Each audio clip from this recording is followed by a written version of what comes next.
Bom, agora boa noite. Eu acho que hoje eu já nesse ar já Bonsoir, dia, boa tarde, boa j'ai noite. déjà dit bonjour, bon Nós après-midi, bonsoir. hoje o ciclo de Nous conferências da avons Semana commencé aujourd'hui le cycle de Franco-Científica conférences de la semaine e franco-hispienne eu devo de dizer que coopération scientifique. é realmente Je dois uma dire honra, que um c'est prazer e un uma honra véritable honneur receber o et un professor Michel plaisir Espanha aqui no d'accueillir nosso le instituto. professeur Michel Espagne au Professor sein de notre Michel institut. Espanha, Le diretor de professeur pesquisa do Michel Espagne est CNRS directeur de e recherche du chefe da unidade CNRS, conjunta de chef pesquisa de para os l'unité países conjointe de recherche pour germânicos. les pays germaniques. Dirigiu por muito tempo o Il a LABEX dirigé Transfer, pendant recebeu o très prêmio longtemps Fundação le LABEX Humboldt em Transfer. Il 2011 a reçu le prix e tem Fondation uma Humboldt en longa 2011 e muito sólida et trajetória il intelectual. a un Na parcours verdade, eu intellectuel poderia apenas dizer long que et o très professor important. Michel En fait, Espanha je pourrais ele dire é o que le criador do professeur Michel conceito de Espagne est transferências culturais le e créateur a du apresentação concept se de bastaria por si transfert mesma. culturel. Et la Todas présentation as se minhas suffirait colegas e minhas colegas à elle-même. e teses Tous e nos livros collègues et que toutes les nós thèses et les livres tratam que nous avons justamente dessas ici et qui articulações, travaillent, com essas relações qui abordent cette e circulation, diferentes ces culturas, relations para não entre de restringir à só de différentes país, não é? cultures, pour ne pas A limiter à disciplina, la senão notion d'un pays passou pelo ou à un État conceito de national. transferências Tout culturais. ceci a passé par le concept Talvez de o transfert senhor não culturel. tenha a dimensão de quantas Peut-être teses que e vous ne mestrados n'imaginez pas le defendidos nombre pelas universidades de thèses, brasileiras de mémoires et visam de o masters seu qui ont conceito été de soutenus transferências dans les culturais. universités brésiliennes et qui ont O utilisé professor votre Espanha concept estava de transfert particularmente culturel. Le preocupado professeur com o horário, Espagne já peço desculpas por était un peu não ir atrás, soucieux par rapport e à disse que l'heure et je encurtava a sua m'excuse de conferência ce para retard. pouco dias, Et il a porque dit qu'il va vocês fiquem muito raccourcir sa conférence chateados pour e que vous ne soyez pas trop fatigués muito ou bien improvável ennuyés. Et je lui ai dit, je ne pense pas, trouxe ceci dois est tout à livros fait do professor improbable. J'ai Espanha, ici deux chamado de livres du presente professeur também. Espagne. C'est Esse foi également une manière de Creuset le Allemand, présenter Histoire ici. interculturelle de las Le creuset allemand, 18e et histoire 19e siècle, interculturelle, et 18e, 19e siècle, L'ombre et les fossiles, transfert l'ambre et le germano-russe fossile, dans les transfert sciences humaines, germano-russe dans 19e les et 20e sciences siècle. humaines, Acho que estou 19e et pensando em 20e você, Bruno. siècle. Je pense que je y pensais à vous, Entre muitas Bruno. outras obras, e é claro, Parmi sobre d'autres as ouvrages, transferências bien sûr, culturais son étude sur les entre a transferts França culturels e a Alemanha. entre la Sem France muitas et delongas, eu estava l'Allemagne. fazendo uma introdução para a Sans homenagear o plus, professor il Espanha, s'agissait d'une esperando introduction esperar que pour todos rendre se hommage au professeur acomodassem. Espagne et également Passo pour a attendre que palavra tous ao puissent prendre professor place. Et à Michel présent, je Espanha. passe la S'il vous plaît, parole au s'il vous plaît. professeur Michel Merci Espagne. beaucoup pour cette aimable introduction et excusez-moi de parler français. Donc je voudrais d'abord exprimer ma gratitude auprès de tous les organisateurs de la semaine franco-ouspienne pour m'avoir invité et tout particulièrement à Marisa Midori de Aito, qui est une infatigable constructrice de ponts entre la France et le Brésil. Donc, mon propos va porter sur l'Amérique latine et la question des transferts culturels, et je vais illustrer un de ces types de transitions qu'évoquait Marie Gaille ce matin. Monument de l'histoire du livre, le voyage aux régions équinoxiales du nouveau continent, 13 volumes publiés en français par le géographe allemand Alexandre de Humboldt, présente la singularité d'avoir non seulement enrichi les connaissances géographiques, historiques et ethnologiques sur l'Amérique latine, mais aussi contribué à la constitution d'un sentiment identitaire dans une partie des pays qui la composent. Il a ainsi fourni un exemple de ce que peut être un transfert culturel, et les travaux consacrés à l'Amérique latine ont souvent été un atelier dans la constitution de modèles théoriques pour une histoire culturelle transnationale au-delà de l'espace particulier de l'Amérique latine. Le Brésil est un pays très lointain et très proche en même temps pour les chercheurs français. Le professeur parisien de psychologie Georges Dumas maître entre autres de Lévi-Strauss, artisan du rapprochement universitaire grâce au Fonds pour l'expansion universitaire et scientifique de la France à l'étranger. Il fit 17 voyages dans les années 1920 et 1930, s'efforçant d'entraîner vers São Paulo un nombre important de jeunes chercheurs.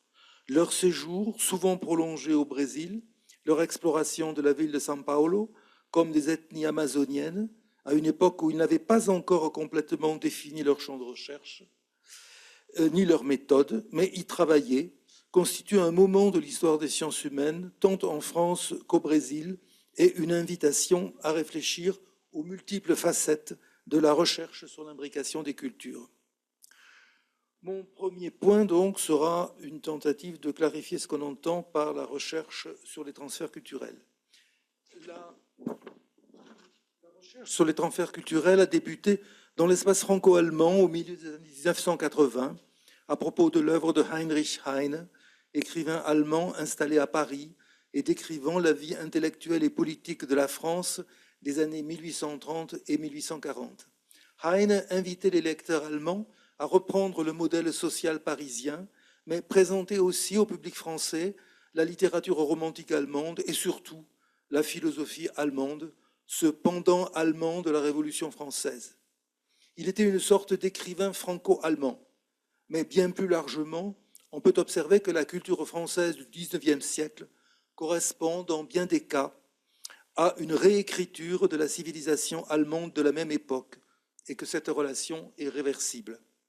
C'est ainsi, par exemple, que la philosophie française du XIXe siècle est une réécriture de la philosophie kantienne, hegelienne ou fichéenne. Sur cette base, la recherche sur les transferts culturels franco-allemands consistait à observer les mécanismes d'importation présents en France comme en Allemagne et les formes de réécriture auxquelles ils donnaient lieu. Un transfert est une interprétation, une réécriture, un processus herméneutique, mais en même temps, il implique que l'on porte une attention particulière sur les véhicules sociologiques du transfert, les traducteurs, les professeurs de langue, les voyageurs. Peut-être le concept de resémantisation est-il le plus adapté à la description d'un transfert. Il faut ajouter que les resémantisations en chaîne ne produisent pas des objets inférieurs à ceux qui ont servi de point de départ. L'adaptation d'une œuvre importée au contexte d'accueil, qu'il s'agisse d'un texte littéraire ou philosophique, ou d'une œuvre d'art, n'implique pas une perte de valeur. La circulation des savoirs ou des formes étant plutôt un phénomène que l'on peut suivre dans un temps long. La recherche sur les transferts culturels a abouti à remettre en cause un certain nombre d'outils des relations entre espaces nationaux, en particulier la notion de comparaison, qui revêt des sens différents au demeurant selon les contextes dans lesquels on l'emploie, a donné lieu à une sévère critique, dans la mesure où, en observant les ressemblances et les dissemblances, elle aboutit souvent à une hiérarchisation et occulte le rôle joué par l'auteur de la comparaison qui projette ses propres a priori. Une autre notion remise en cause est celle d'influence, car si elle met bien en évidence un parallélisme entre deux objets culturels ou entre deux textes, elle néglige le rôle joué par les vecteurs sociaux susceptibles d'expliquer le passage des formes. À partir du cas franco-allemand, qui aboutit à reconnaître que les Allemands sont un peu des Français, malgré les conflits historiques qui parsèment l'histoire européenne, le modèle des transferts culturels a pu être appliqué à d'autres espaces.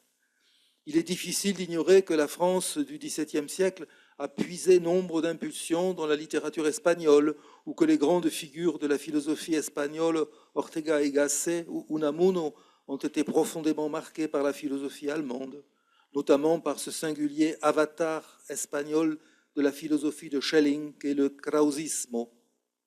De la même manière, on peut analyser l'histoire intellectuelle de la Russie comme une métamorphose d'impulsions empruntées à l'Allemagne, les traces de Hoffmann marquant Dostoïevski, qui lui-même a laissé des traces dans l'œuvre de Nietzsche. De l'école des mines de Freiberg, fréquentée par Lomonosov, à l'université néo-kantienne de Marburg, lieu de formation privilégiée des penseurs russes, les imbrications germano-russes révèlent une série ininterrompue de transfert culturel dans les deux sens. Naturellement, la littérature et la philosophie ne sont pas les seuls domaines concernés. L'histoire de l'art, comme discipline académique, s'est d'abord développée en Allemagne, mais sur la base d'une appropriation des œuvres d'art italiennes patiemment rassemblées dans des collections allemandes comme la Galerie de Dresde. Dans ce cas, c'est l'ensemble d'une discipline que l'on peut analyser en termes de transfert culturel. Songeons à l'histoire de l'architecture et aux emprunts de Berlin et Munich à l'architecture grecque, tandis que le centre d'Athènes est assez largement l'œuvre d'architectes allemands. Dans l'histoire de la réflexion sur les transferts culturels, dans la genèse de ce modèle d'interprétation des faits de culture, l'histoire de l'Amérique latine a joué un rôle important. Il faut d'abord mentionner, au moins pour ma propre évolution, les travaux de Nathan Wachtel, et tout particulièrement son travail sur la vision des vaincus de 1971, qui décrit la déstructuration radicale des sociétés précolombiennes dans les décennies qui suivent la conquête, en se concentrant notamment sur le Pérou. Certes, Nathan Wachtel a montré le degré de destruction colonialiste opéré par les conquérants espagnols. En même temps, il note que les populations indiennes s'efforcent d'intégrer le cataclysme dans leur vision du monde propre, dans leur mythologie, et que cet effort d'appropriation symbolique perdure jusque dans les traditions folkloriques du XXe siècle. De nombreuses cérémonies, notamment religieuses, résultent d'un métissage entre culture indienne et importation religieuse. Ce métissage est un élément nouveau, une production culturelle autonome que l'on ne saurait réduire ni à la culture des conquérants, ni à celle des populations indiennes.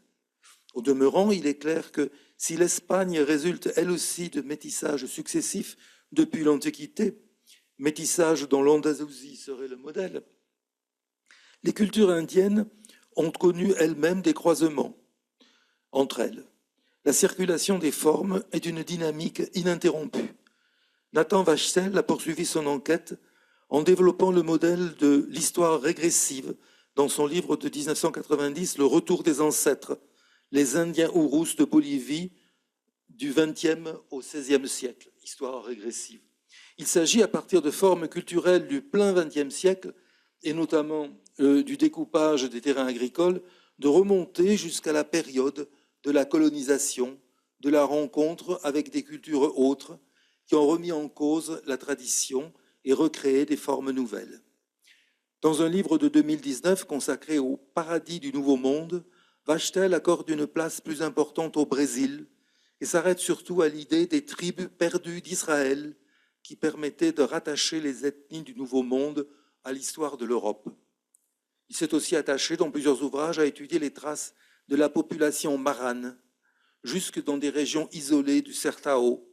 Lui-même a certainement été marqué par Herskovits dans la théorie de l'acculturation, dont la théorie de l'acculturation montrait les transformations liées à des contacts culturels, en supposant toutefois l'existence de hiérarchies culturelles, ce qui est le grand défaut d'Herskovits. Il est clair que les premiers travaux de Nathan Wachtel ont aidé à la formalisation des réflexions sur les transferts culturels. Parmi ces premières impulsions issues de l'histoire et de l'anthropologie de l'Amérique latine, il convient aussi de mentionner les recherches de Carmen Bernand, dont l'histoire du Nouveau Monde, parue de 1990 à 1993, constitue une réserve de modèles pour la compréhension des croisements de cultures. Elle montre, pour ne donner qu'un exemple, comment les métamorphoses d'Ovide ont pu être très facilement adoptées par de jeunes Mexicains fréquentant les écoles religieuses espagnoles parce qu'elles trouvaient leur place dans leur univers mental. Un cas particulièrement saisissant est celui de l'Inca Garcilaso de la Vega, auquel s'était intéressé Wachtel, mais auquel Carmen Bernand a consacré un livre entier.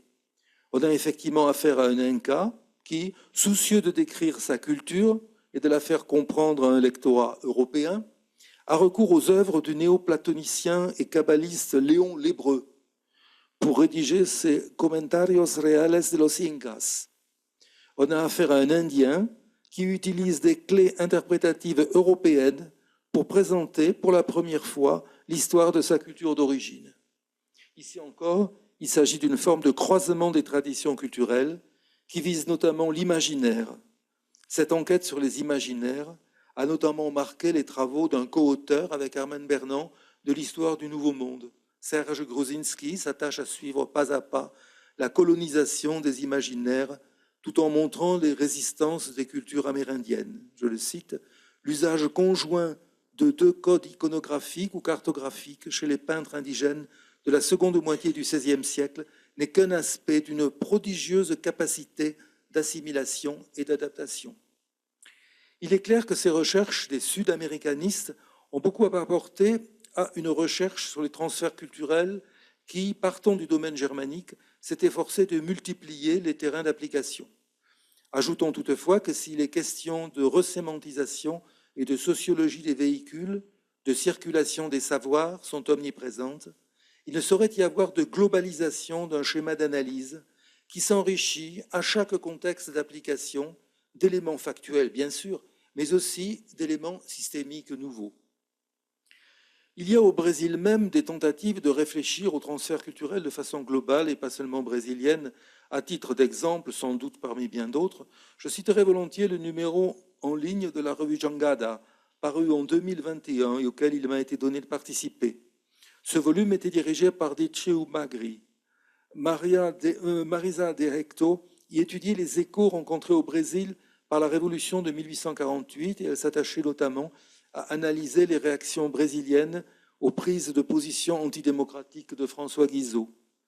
Valeria dos Santos Guimarães adoptait une perspective correspondant à un vaste chantier, celui de la presse francophone publiée à l'étranger et plus particulièrement en Amérique. Même si elle correspond à des situations géopolitiques diverses, s'adresse dans un premier temps aux communautés francophones, la presse allophone, décrivant les réalités du lieu où elle paraît, fait à l'évidence partie des véhicules significatifs de transfert culturel. Il y a dans le domaine littéraire des auteurs qui sont des provocations adressées aux traducteurs et pourtant suscitent de nombreuses tentatives d'adaptation à de nouveaux contextes d'accueil. C'est notamment le cas de l'œuvre de Proust, dont on sait que de nombreux traducteurs chinois ou vietnamiens, par exemple, s'efforcent de transposer dans un tout nouveau contexte les phrases infinies évoquant la vie de la haute bourgeoisie parisienne vers 1900. Jangada a consacré dans son numéro sur les transferts culturels un article à des poèmes inspirés par Proust. Il ne s'agit même plus de traduction, mais de construction imaginaire et poétique autour d'un auteur. Il faut particulièrement saluer dans cet effort de présentation des transferts culturels au Brésil le fait que les relations franco-brésiliennes n'étaient pas le seul objet des articles. Il ne faut pas se limiter aux relations strictement entre 2 espaces. On y trouve une évocation d'un des premiers théoriciens russes du comparatisme qui pensait en fait à montrer l'identité partiellement asiatique de la Russie. Un article est particulièrement consacré au premier francophone chinois, diplomate installé à Paris, Cheng Qitong, dont la présentation en français de son pays natal a été traduite en portugais du Brésil, alors que le Brésil s'interrogeait sur l'immigration chinoise, a utilisé cette présentation française écrite par un Chinois et traduite en portugais pour légitimer l'immigration chinoise. L'adaptation du courant de pensée français au Vietnam, l'importation d'auteurs brésiliens aux États-Unis, l'adoption par la culture populaire japonaise de motifs gothiques empruntés au Moyen-Âge européen montrent bien que la question des transferts culturels, même si l'on part de la relation entre 2 espaces nationaux, a un champ d'application global, chaque cas spécifique modifiant légèrement le cadre théorique. S'efforçons de creuser des notions comme celle de genre national, mentionnant des échanges paradoxaux comme ceux qui existent entre 2 pays francophones, tels la Belgique et la France, entre lesquels peuvent aussi exister des transferts, mentionnant la littérature germano-africaine, entrecroisant la poésie verlénienne et la poésie chinoise. Le numéro de la revue Jangada, consacré au transfert culturel, a marqué une ouverture théorique tout à fait importante à la question des transferts dans l'espace brésilien. J'en viens à mon second point, la formation des anthropologues. Venons-en à la formation brésilienne ou sud-américaine des chercheurs en sciences humaines. On ne peut manquer d'observer que certaines disciplines qui se sont particulièrement affirmées en France ont une grande dette vis-à-vis d'une expérience brésilienne ou sud-américaine première. C'est notamment le cas des anthropologues et des historiens anthropologues. Le musée de l'homme avait été fondé par un homme qui, sans être spécialiste du Brésil, avait une connaissance intime de l'Amérique du Sud et tout particulièrement de l'Équateur. Paul Rivet. On sait que les élites françaises ont souvent fait de longs séjours au Brésil, en particulier le séjour du jeune Lévi-Strauss au Brésil comme professeur de sociologie à São Paulo de 1935 à 1938 a été une période essentielle de sa formation. Et j'insiste beaucoup sur le mot formation, car les jeunes Français qui sont arrivés au Brésil n'étaient pas du tout les savants qu'ils sont devenus plus tard, mais c'était des gens qui avaient encore à définir leur méthode, leur horizon intellectuel. Donc, ce séjour à São Paulo a été une période essentielle de la formation de Lévi-Strauss, même si les conséquences de cette première expérience se situent beaucoup plus tard. On sait qu'il a découvert au Brésil l'ethnie Bororo, il lui a consacré en portugais dans la Revista do Arquivo Municipal un long article en portugais, peut-être une des premières publications de Lévi-Strauss. C'est l'occasion pour lui d'étudier les structures familiales, le fonctionnement des clans, mais aussi l'habitat et les armes de chasse. Il s'est aussi intéressé aux traces archéologiques de la civilisation chaco-santiaguaise en Argentine, donc il ne s'est pas limité au Brésil. C'est dans l'exploration du Brésil, néanmoins, qu'est née chez Lévi-Strauss l'idée d'une étude de la vie familiale et sociale des Indiens Nambikvara. Il est remarquable que Lévi-Strauss soit arrivé au Brésil comme un jeune agrégé de philosophie dans le cadre d'un intéressant projet d'envoi de jeunes représentants des sciences humaines et sociales à travers le monde, et que sa vocation d'anthropologue est née au contact d'un pays dont la multiplicité d'ethnies, de langues, de systèmes économiques et familiaux représentait une sorte de provocation appelant à des systèmes de classification. Il fallait classifier. Et au Brésil même, Lévi-Strauss est directement allé à la rencontre des populations étudiées dans le Mato Grosso ou le long du fleuve Machado. On voit dans le chapitre 12 de Triste Tropique qu'il n'a pas non plus oublié, et c'est tout à fait à mettre à son actif, les vagues d'immigration, entre autres germaniques ou japonaises, qui ont participé à la construction de la société brésilienne. On pourrait dire dans une large mesure que le structuralisme, si caractéristique de la pensée française, est né dans un contact avec le Brésil. Les Pororo, les Nambikvara, évoqués d'abord en portugais dans les travaux de Lévi-Strauss, habitent la pensée anthropologique française des années 1960 et 1970. Le fait que le poète moderniste Mario de Andrade, lui-même fasciné par les peuples premiers, mais attentif en même temps aux tendances françaises modernistes, on a conservé ces traces de lecture de la revue L'Esprit Nouveau, ait été le guide de Lévi-Strauss dans ses explorations ethnographiques, révèle les connexions entre anthropologie et littérature dans la découverte du Brésil. Dans un livre tardif, Saudades do Brasil, dont le titre est emprunté à la musique de Darius Milhaud, Lévi-Strauss livre quelques souvenirs intimes de São Paulo qui illustrent la dimension littéraire de ses perceptions. Je le cite, « Sur la partie la plus élevée du plateau courait l'Avenida Paulista, équivalent de ce que dut être à Paris l'avenue du Bois sous le Second Empire. J'avais loué moi-même, côté ville, dans un quartier plus modeste, en dessous de l'extrémité est de l'Avenida Paulista, une maison terrena, c'est-à-dire de plein pied, d'un genre nouveau style, que je devais reconnaître plus tard à Rome, dans les rues petites bourgeoises. Ce style avait laissé des marques jusque dans les villes de l'intérieur du Brésil, œuvre sans doute de maçons venus de la péninsule. À l'époque de mon séjour, la population de São Paulo était à moitié italienne ou de cette origine.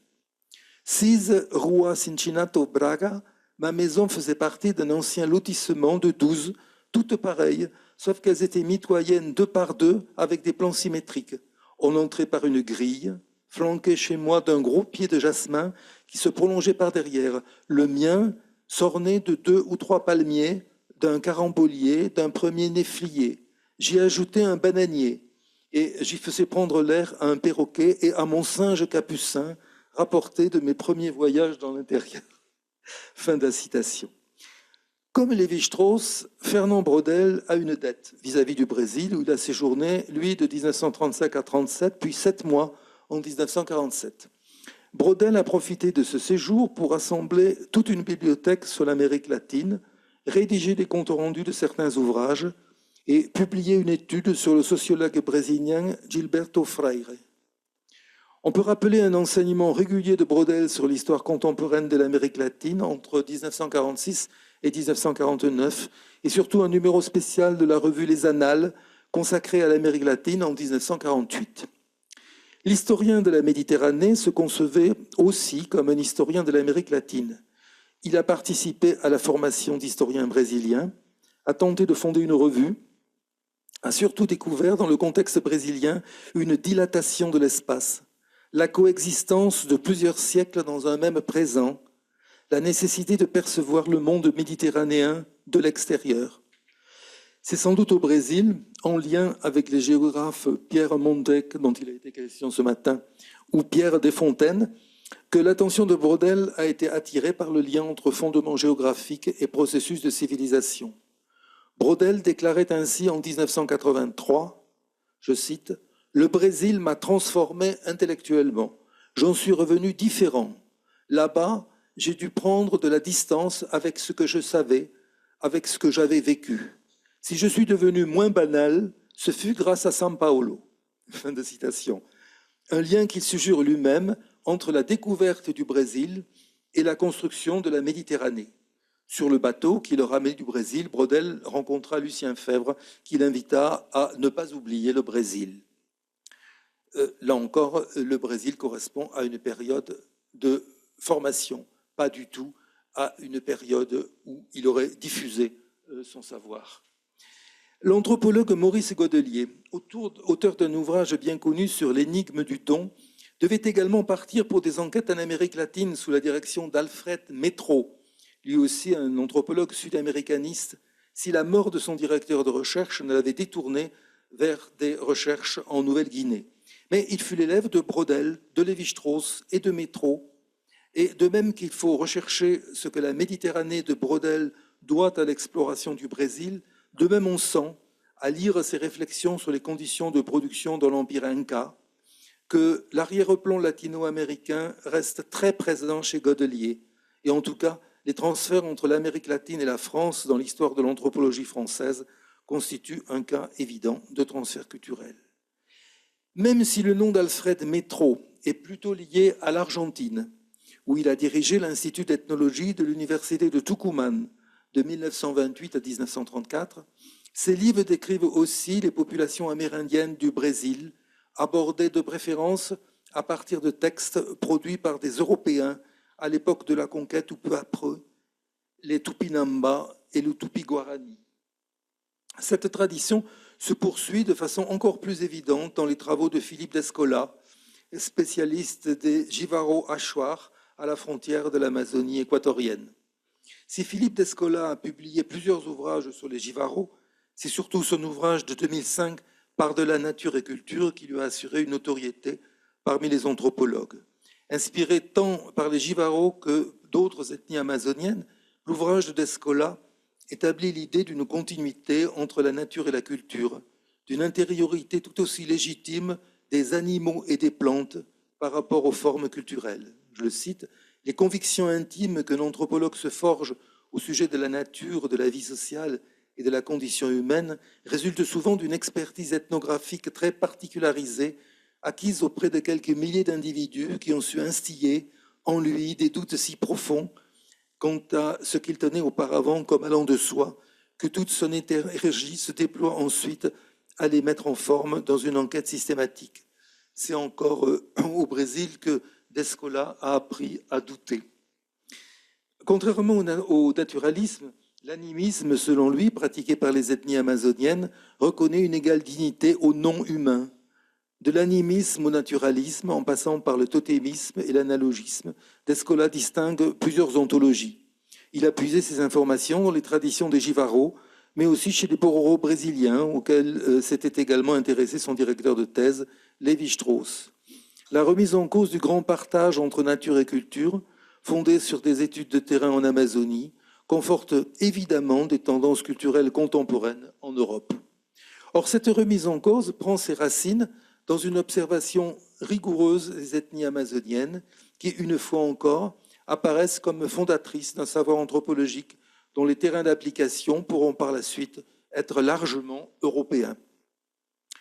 Un dernier cas, tout récent, que je voudrais mentionner parmi bien d'autres, serait celui d'Alexandre Suralès, élève de Descola, qui a dirigé sa thèse sur les kadoshi de l'Amazonie et est également membre du laboratoire d'anthropologie sociale du Collège de France. En 2023, donc tout récemment, il a publié un ouvrage imposant La raison lexicographique, découverte des langues et origines de l'anthropologie. Ce travail constitue d'une part une histoire des dictionnaires bilingues et de la floraison que connaissent notamment les lexiques démarqués du latin au moment de la conquête.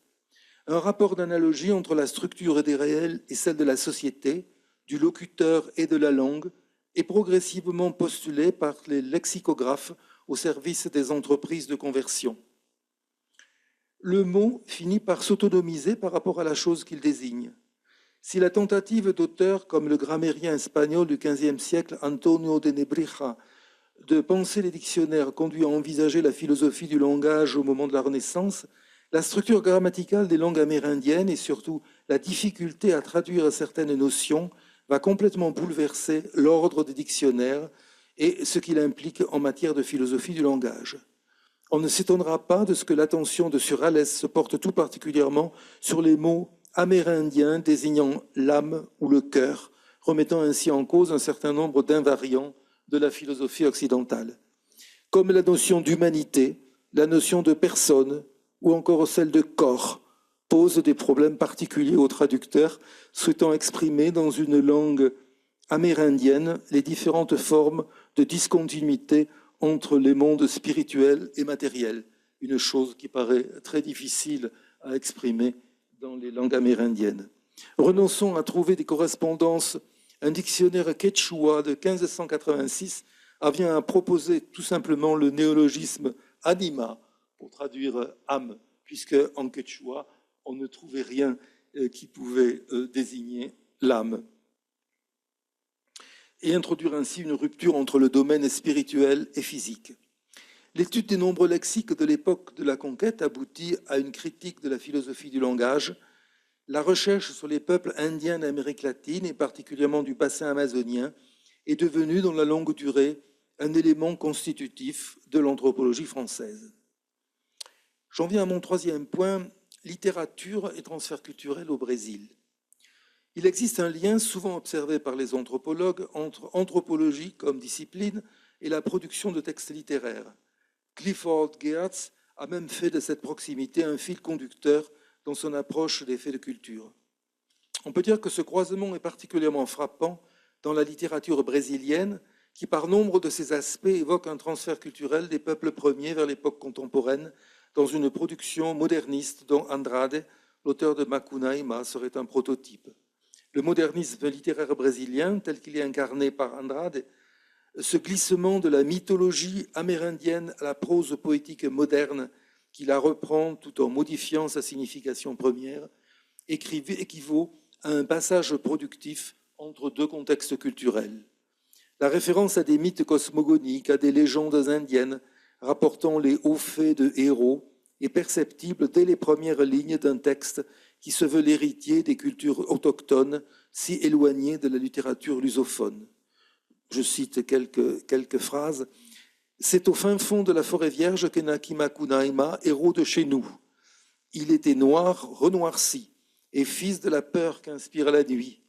Vint un instant où fut si grand le silence pour écouter le clapotis du l'Uraricoera que l'indienne Tapianomas mit bas un bien vilain enfant, celui-là qu'on appelle Macunaíma. » Fin de la citation.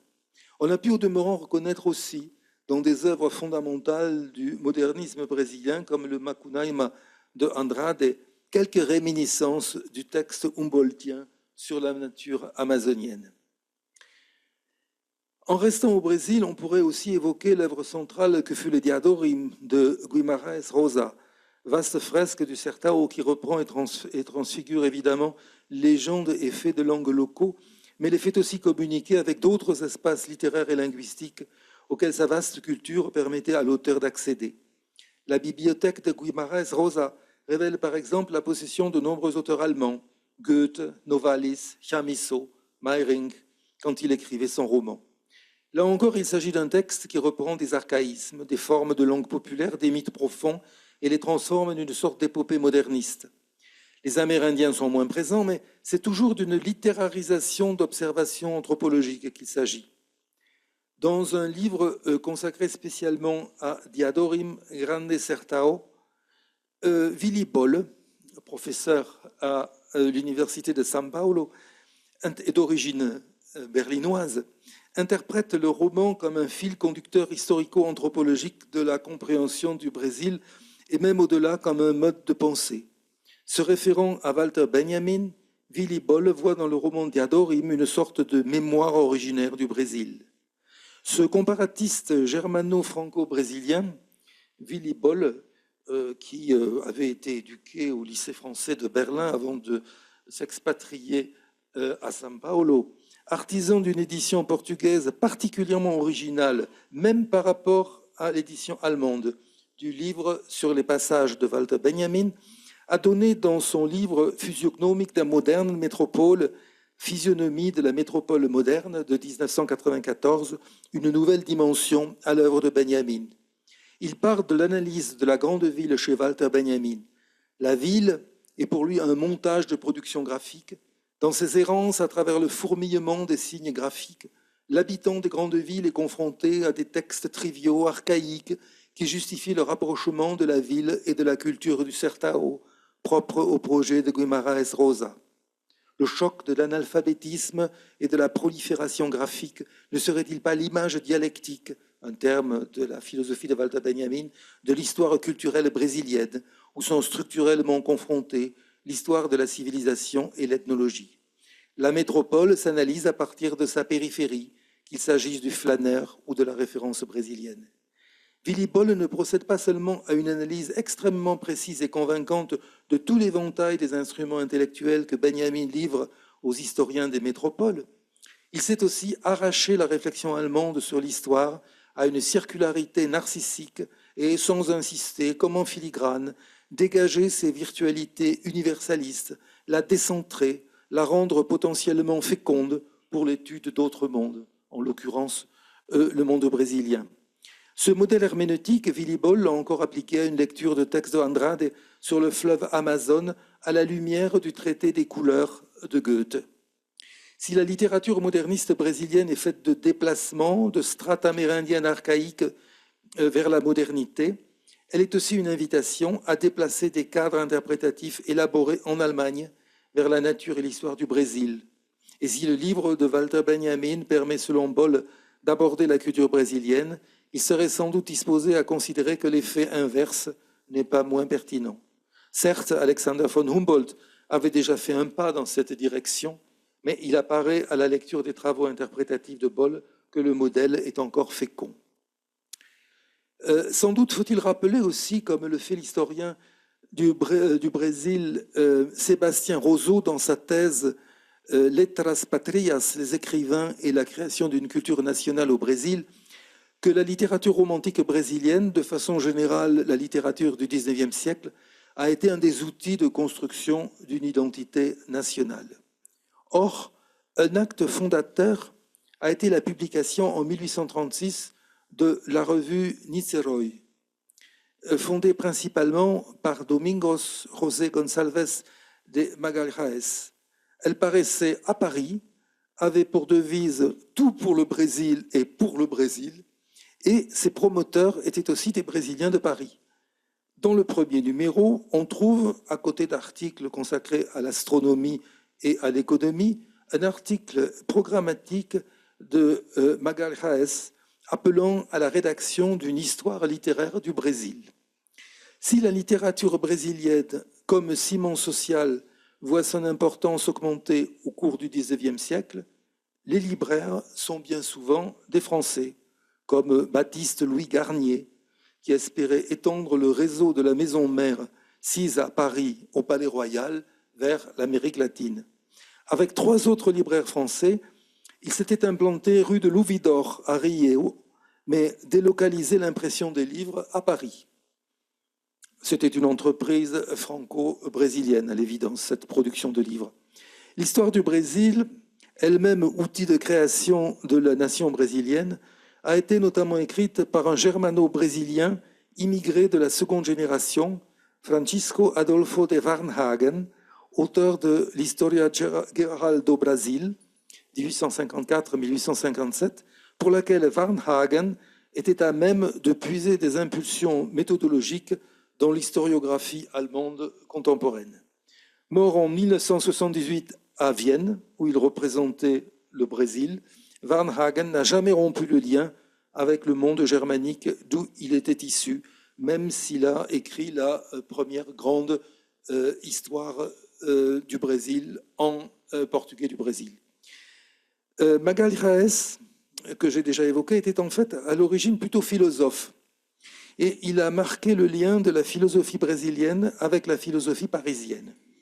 Il était en effet venu à Paris pour écouter les cours de Victor Cousin et profiter de son enseignement sur l'histoire de la philosophie, mais aussi les cours de Théodore Jouffroy sur le droit naturel.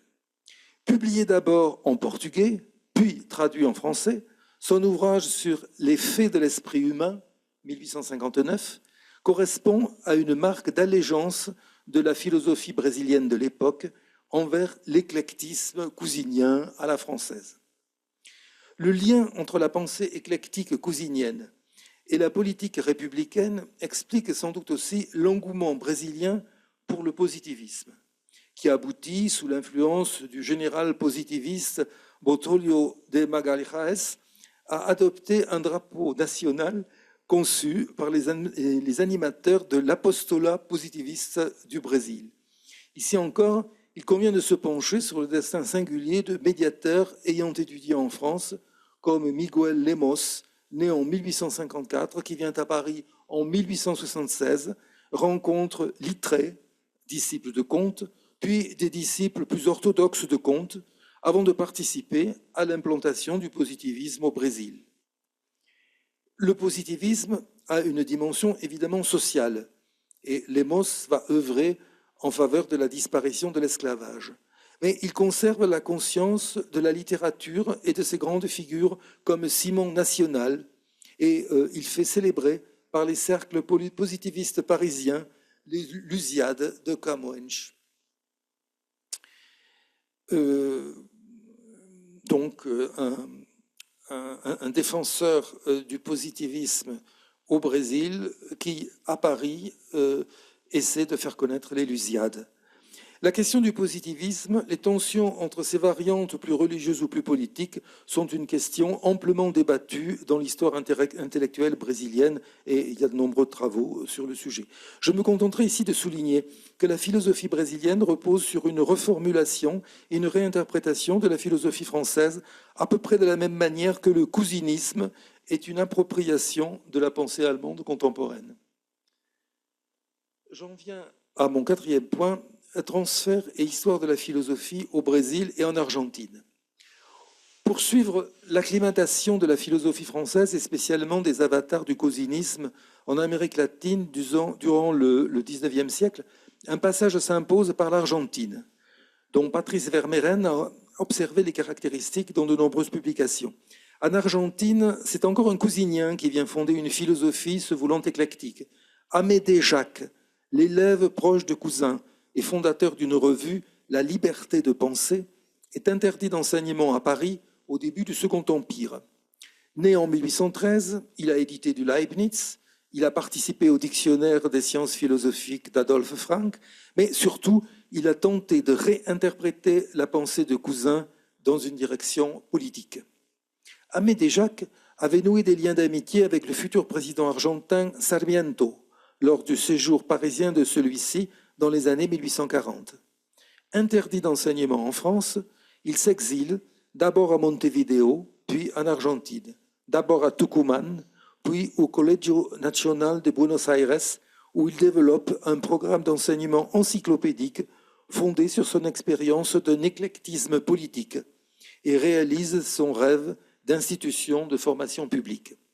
Amédée Jacques va être relayé après sa mort par un autre représentant de la philosophie française du XIXe siècle, Paul Groussac, qui devint directeur de la Bibliothèque nationale d'Argentine, était fasciné par Hippolyte Taine, mais aussi par le traducteur de Schopenhauer, Burdo, son ancien condisciple, au lycée Louis le Grand. C'est le lycée Louis le Grand qui se déplace vers Buenos Aires.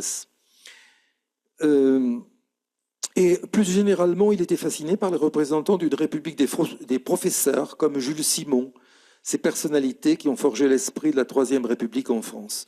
Paul Groussac était d'ailleurs un ami de Clémenceau, et ses œuvres littéraires ont été diffusées à la fois en Argentine et en France. À travers Amadé Jacques et Paul Groussac, on voit se dessiner un métissage philosophique franco-sud-américain dont le fil directeur est l'idée d'une démocratie comparable à celle de la Troisième République en France. Mais revenons au Brésil à une date plus récente, celle où est fondée en 1934 l'Université de São Paulo. On a déjà vu à quel point cette université a joué un rôle marquant dans la formation d'historiens comme Braudel et d'anthropologues. Le tableau n'est guère différent pour la philosophie. De nombreux philosophes français sont passés par São Paulo.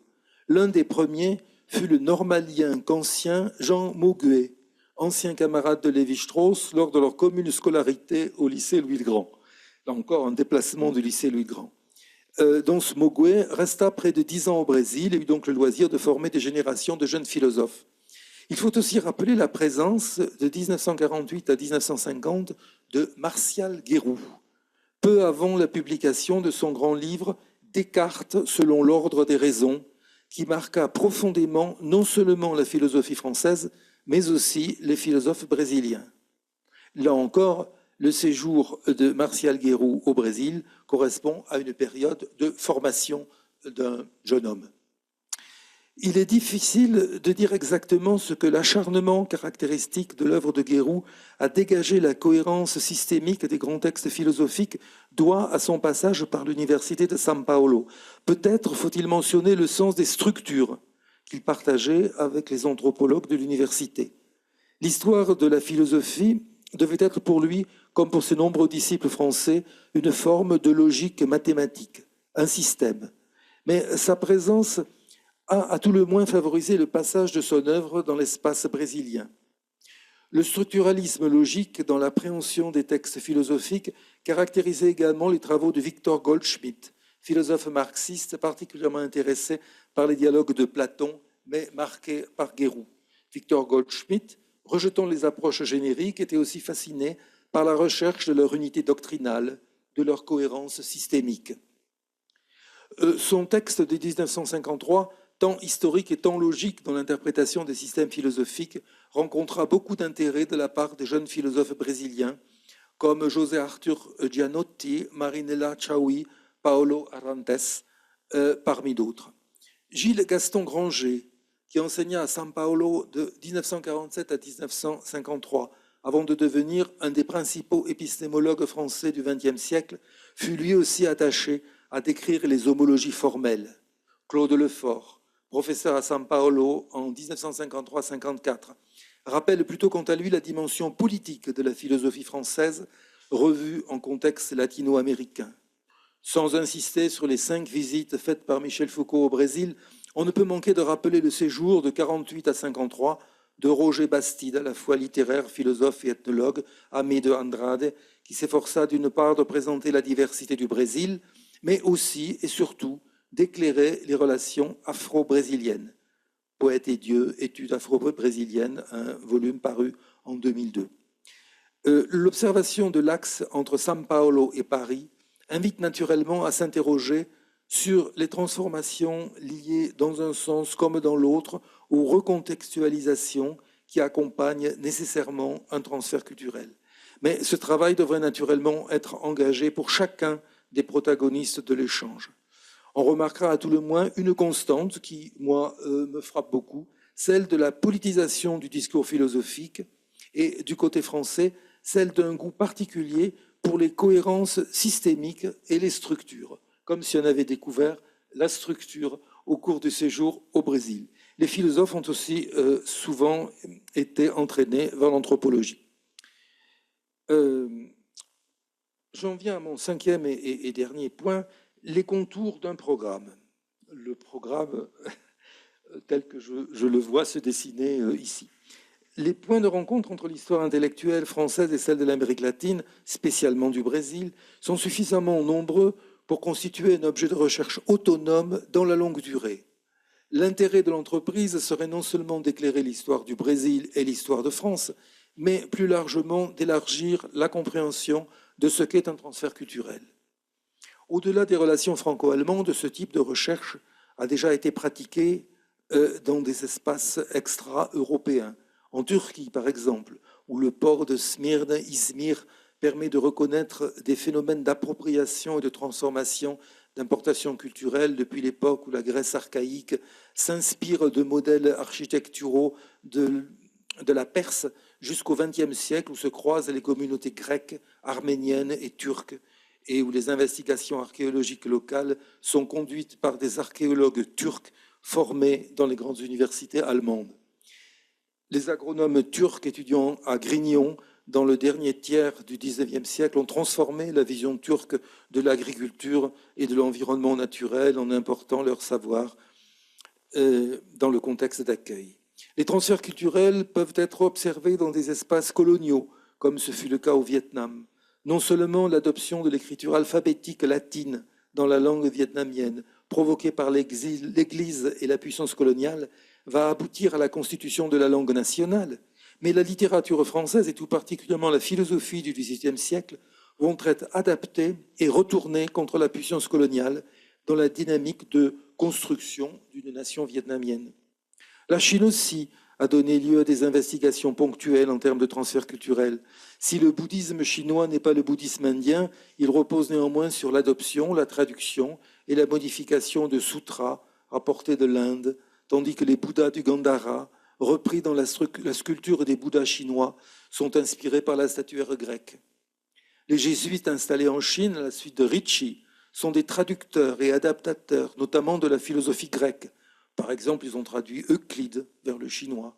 À partir de la fin du XIXe siècle, le Japon traduit des pans entiers de la science européenne en les adaptant au contexte japonais, et le transfert vers la Chine implique de nouvelles adaptations comparables à celles qui s'opèrent lorsqu'après le 4 mai 1919, la Chine républicaine s'ouvre à la philosophie et à la littérature occidentale, la formation d'une personnalité aussi importante que l'écrivain Lu Xun, traducteur, romancier et ancien étudiant au Japon, étant à elle seule un exemple de transfert littéraire. La question du transfert culturel s'applique tout particulièrement à la circulation des savoirs, en supposant une égale dignité, ça c'est très important à mes yeux, en supposant une égale dignité entre le contexte de départ et le contexte d'accueil.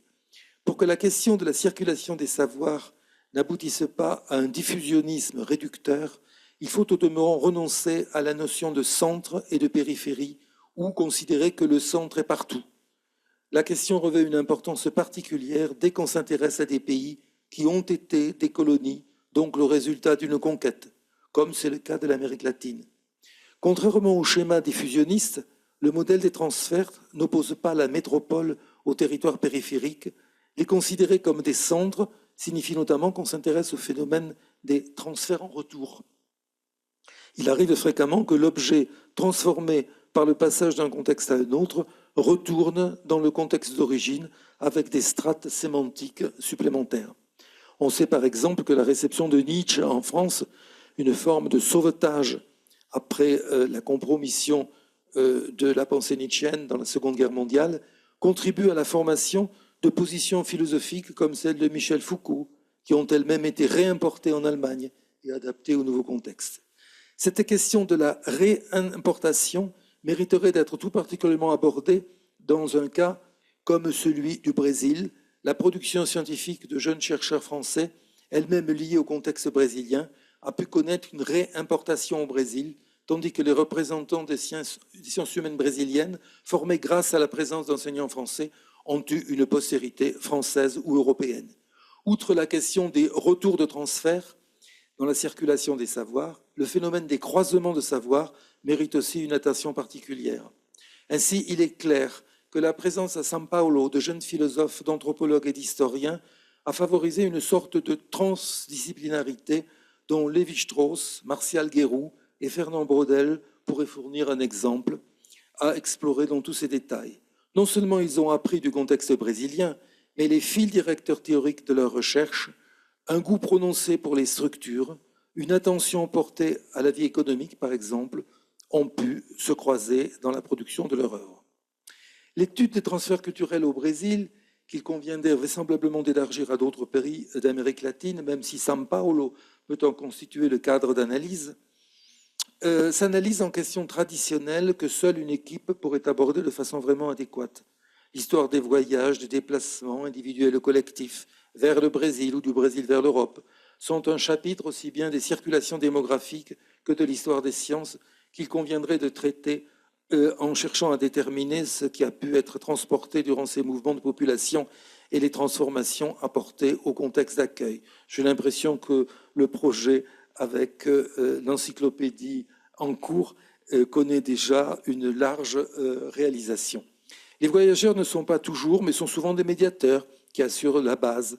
Une étude franco-brésilienne de la littérature ne saurait négliger les 3 voyages vers le Brésil accomplis dans les années 1920 à l'invitation du planteur de café Paulo Prado par Blaise Cendrars, incarnation d'une modernité européenne partie à la rencontre de la modernité brésilienne. Les traces des voyages, des rencontres, des cours sont nécessairement conservées dans des centres d'archives, parisiens ou brésiliens, publics ou privés, dont l'exploration et d'abord la mise en catalogue s'impose.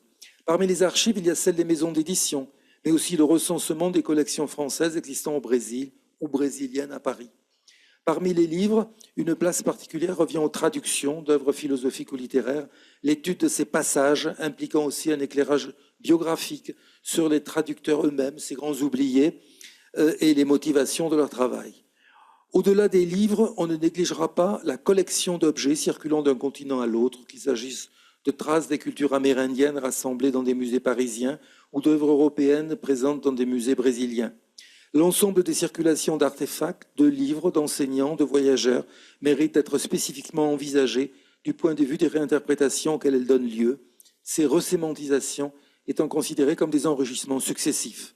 Un centre de recherche dévolu, entre autres, à l'étude de ces passages entre cultures apporterait un complément décisif à l'historiographie transnationale, non seulement au Brésil et en France, mais en développant un modèle tout à fait transposable dans d'autres contextes.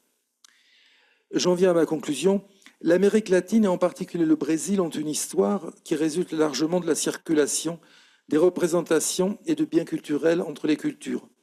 Le peintre français Jean-Baptiste Debré, qui peignit la société, ou plutôt les sociétés brésiliennes, entre 1816 et 1833, en était déjà bien conscient. Et l'on peut suivre cette circulation depuis la conquête en s'arrêtant sur les apports des peuples amérindiens et en allant jusqu'à la redécouverte productive opérée par de jeunes représentants des sciences humaines françaises ou plus largement européennes. Les réinterprétations philosophiques, ethnographiques que l'on peut observer constituent l'espace brésilien, mais au-delà permettent aussi d'expliquer une large part de l'histoire des sciences humaines et sociales dans la France du XXe siècle. Donc c'est un moment de l'histoire de France qui s'étudiera aussi ici. L'observation des processus de réinterprétation, de resémantisation à l'œuvre dans les rencontres qui suivent immédiatement la conquête et obligent les populations amérindiennes à intégrer dans leur univers mental les importations imposées, peut se poursuivre jusqu'au XXe siècle. Elle doit se poursuivre jusqu'aux échanges scientifiques et à la circulation des savoirs de notre époque. Elle a aidé à constituer un outil d'analyse des transferts culturels et à ce titre, le volontarisme quasiment institutionnel qui a marqué les rencontres scientifiques des années 1930 à São Paulo mériterait, dans un contexte différent, une sorte de résurrection qui provoquerait vraisemblablement la même explosion intellectuelle que celle des années 1930. Je vous remercie.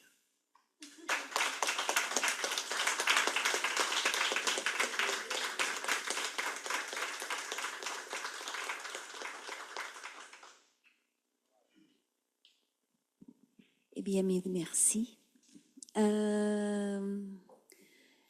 Eu acho que nós podemos dedicar pelo menos uma questão. Je pense que nous pouvons prendre une question, étant donné l'heure, et Alors, quelques commentaires de la part des participants. Qu'en pensez-vous?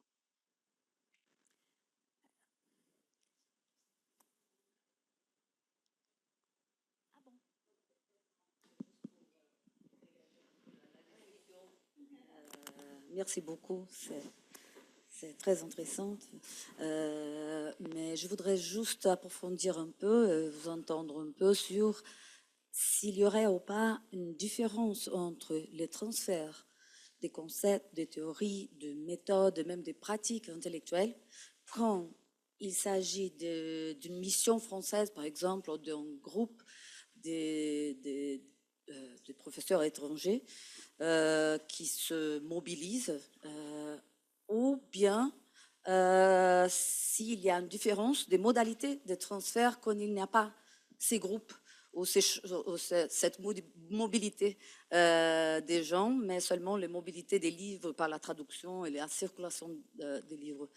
C'est ça. Merci. Oui, vous avez parfaitement raison de faire cette remarque. Il est clair que lorsque les institutions apportent une aide, le passage s'opère beaucoup plus facilement que lorsqu'il s'agit d'individus isolés. Ceci dit, il ne faut pas non plus, disons, exagérer l'importance des institutions. Vous prenez par exemple Lévi-Strauss, puisqu'on parle toujours de lui, inévitablement. On a affaire à un jeune philosophe qui se retrouve dans un lycée, je crois, dans le sud-ouest de la France, et puis qui décide de partir et qui va passer de la philosophie en l'anthropologie. Mais c'est un parcours individuel, tout de même. Et on a l'impression que le parcours de Guéroult, le parcours de Bastide, le parcours de tous ces gens-là, c'est une suite de parcours individuels qu'il faut prendre aussi dans leur individualité, même si l'excellente initiative des autorités françaises de l'époque de faciliter le passage a aussi permis d'accélérer le mouvement.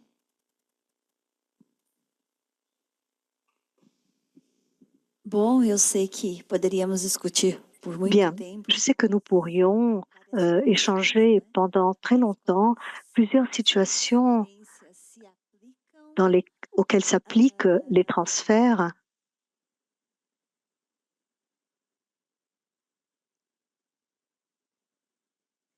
Bon, je vais tout simplement lire. C'est Eduardo qui a écrit la chose suivante. La combinaison elle-même des coordonnées géoréférentielles, latitude,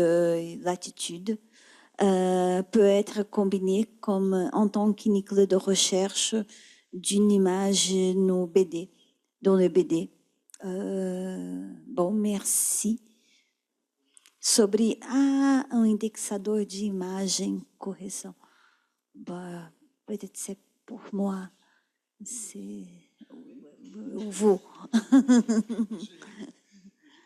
En fait, là, je crois qu'il faudrait revenir à notre vieil ami Alexander von Humboldt, Oui. Parce que pour ce qui est du calcul, son voyage aux régions équinoxiales du nouveau continent lui a permis, disons, de calculer les latitudes et les longitudes. Il a poursuivi d'ailleurs ce travail en Russie. Après, il a fait un voyage en Russie pour préciser les latitudes et les longitudes. C'était quelqu'un qui était tout à fait obsédé par ses calculs, les coordonnées. Ça fait partie, disons, de la, comment dirais-je, du passage d'une science géographique européenne vers les Amériques. Et c'est aussi quelque chose de très important, d'autant plus que il n'a pas calculé que les longitudes et les latitudes, mais ça fait partie de sa perception et de sa description de l'Amérique latine. Et dans cette gigantesque description qui fait, je crois, 14 volumes, les pays d'Amérique latine eux-mêmes ont puisé des éléments de définition de leur propre identité. Oui, bon. Voilà, merci Eduardo Pinto Conceição. Veuillez m'excuser ma mauvaise lecture, mais mille merci pour la question. Obrigada, Eduardo Pinto Conceição, pela questão. Eu peço desculpas pela minha má leitura. De qualquer forma, muito obrigada pela contribuição. Merci Eduardo, merci de votre contribution. Et voilà, nous allons conclure. Merci e merci a vous. Muito obrigada a todos.